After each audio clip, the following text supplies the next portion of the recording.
Hello friends, welcome to Rathi's kitchen. நான் உங்கள் ஏமா பேசுகிறேன். இன்றைக்கி நம்ம சேனலில் ஹெல்த்தியான சீஸ் பர்கர் எப்படி செய்கிறது தான் பார்க்க போகிறோம். ஈவினிங் ஸ்நாக்ஸ் கேட்குற குழந்தைங்களுக்கு இது போல் கண்டிப்பாக ட்ரை பண்ணி பாருங்கள். இது ஒன்று சாப்பிட்டாங்கன்னா போதும், ரொம்ப திருப்தியாக அவங்க ஃபீல் பண்ணுவாங்க. இந்த ரெசிபி எப்படி செய்யலான்னு வீடியோக்குள்ளே போய் பார்க்குறதுக்கு முன்னாடி நம்ம சேனலை முதன்முறையாக பார்க்குறீங்கன்னா சப்ஸ்கிரைப் பண்ணிவிட்டு பெல் ஐக்கனை கிளிக் பண்ணிவிட்டு பாருங்கள் ஃப்ரெண்ட்ஸ். இப்போ வாங்க வீடியோக்குள்ளே போகலாம்.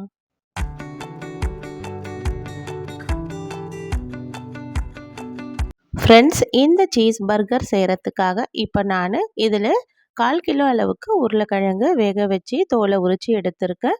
இப்போ இந்த உருளைக்கிழங்கை இப்போ ஒரு மிக்சிங் பவுலில் மாற்றிக்கலாம். மாற்றிட்டு இதை நல்லா மேஷ் பண்ணி எடுத்துக்கணும். இந்த உருளைக்கிழங்கு நல்லா மாவு பதமாக நம்ம நல்லா மேஷ் பண்ணி எடுத்துக்கணும். இப்போ நம்ம இந்த உருளைக்கிழங்கை நல்லா இது போல் மேஷ் பண்ணி எடுத்துக்கலாம்.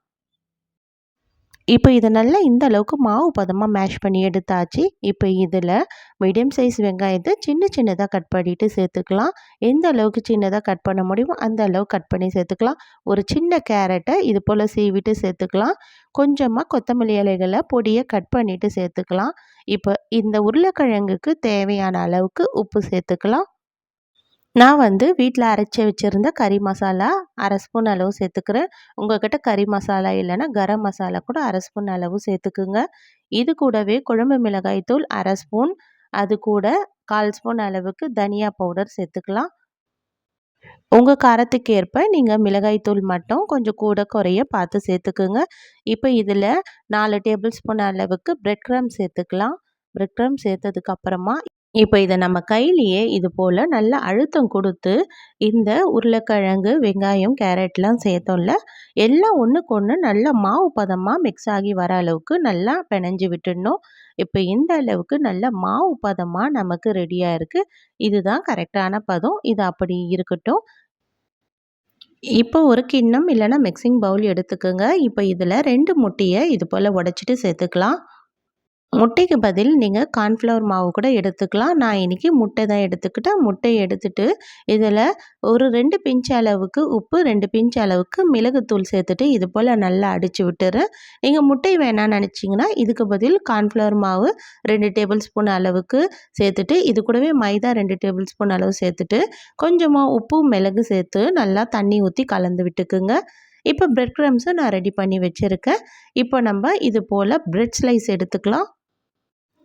இந்த ப்ரெட்டை வச்சு தான் இன்றைக்கி நம்ம இந்த பர்கர் ரெடி பண்ண போகிறோம். இப்போ இந்த ப்ரெட்டை எடுத்துகிட்டு இது போல் ரவுண்டாக கட் பண்ணி எடுத்துக்கலாம். டம்ளர் இல்லைன்னா எதனா கிண்ணம் நீங்கள் எது வச்சு கட் பண்ணாலும் ஓகே. இது போல் ரவுண்டாக ஷேப் பண்ணி எடுத்துக்கோங்க. இது போல் நான் எந்த அளவுக்கு எனக்கு ப்ரெட்டு தேவையோ அந்த அளவுக்கு நான் ரெடி பண்ணி எடுத்துக்கிறேன். இப்போ நம்ம ரெடி பண்ணி வச்சுருந்த ப்ரெட்டில் நான் பீஸா சாஸ் தான் செஞ்சு வச்சுருக்கேன். வீட்டிலே செஞ்ச பீஸா சாஸை எடுத்து நான் அப்ளை பண்ணிக்கிறேன்.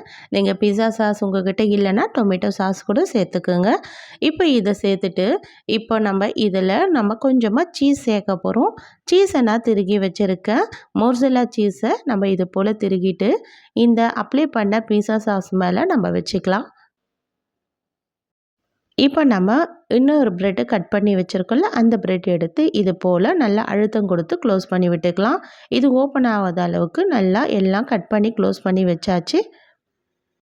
இப்போ ப்ரெட்லாம் ரெடி பண்ணி எடுத்தாச்சு. இப்போ உருளைக்கிழங்க இது போல் பெரிய உருண்டையை எடுத்து நம்ம வடை பதத்தில் நம்ம தட்டி எடுத்துக்கலாம்.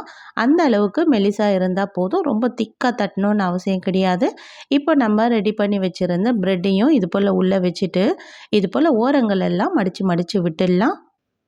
இப்போ இது போல் மேலேயுமே உருளைக்கிழங்கை எடுத்துட்டு இந்த ப்ரெட்டை அப்படியே ஃபுல்லாக க்ளோஸ் பண்ணுற அளவுக்கு உள்ளே வச்சுட்டு நம்ம மூடி விட்டுடணும். இந்த உருளைக்கிழங்கு ஃபுல்லாக இது போல் நம்ம மூடி விட்டோன்னா இது நல்லா உள்ளே பேக் ஆகி வந்துடும் இந்த ப்ரெட்டு. இது போல் எல்லா உருளைக்கிழங்கையும் எடுத்து இது போல் ப்ரெட்டில் நம்ம க்ளோஸ் பண்ணி விட்டுக்கலாம். இப்போ நம்ம இதை எடுத்து அப்படியே ஒரு பிளேட்டில் வச்சுட்டு நம்ம எந்த அளவுக்கு எண்ணெயில் சேர்த்து பொரிக்க போகிறோமோ அதை ரெடி பண்ணி வச்சுக்கலாம். வச்சுட்டு இப்போ நம்ம கடாயில் சூடு பண்ணி வச்சுருக்கோம் எண்ணெய் நல்லா சூடாகிருக்கு. எண்ணெய் சூடானோடனே ஸ்டவ் லோ ஃப்ளேமில் வச்சிடலாம். இந்த உருளைக்கிழங்குல நம்ம பார்க்கலாம், இது போல் ஓரம்லாம் எந்த கேஃபும் இருக்கக்கூடாது. ஓரம் கேஃப் இருந்ததுன்னா அப்புறம் உடைய ஆரம்பிச்சிடும். இப்போ இந்த உருளைக்கிழங்கு அப்படியே நம்ம இந்த முட்டையில் போட்டுட்டு நல்லா டிப் பண்ணி எடுத்துக்கணும்.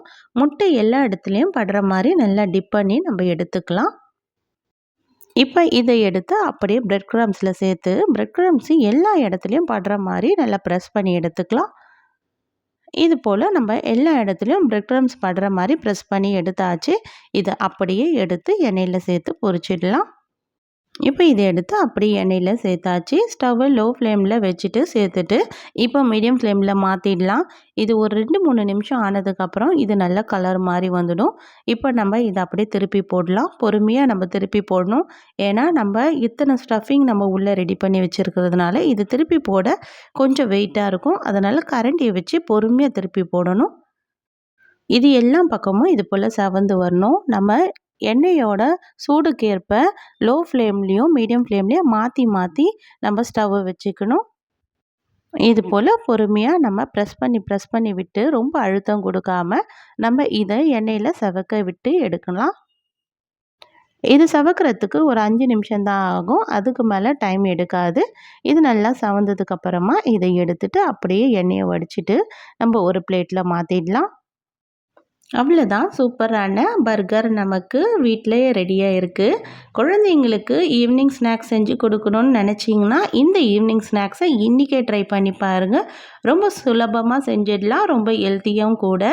கண்டிப்பாக நீங்கள் வீட்டில் ட்ரை பண்ணி பாருங்கள் ஃப்ரெண்ட்ஸ். ட்ரை பண்ணி பார்த்துட்டு இந்த வீடியோ உங்களுக்கு பிடிச்சிருந்தால் லைக் பண்ணுங்கள். மறக்காமல் நம்ம ரஜிஸ் கிச்சனையும் சப்ஸ்கிரைப் பண்ணிவிடுங்க.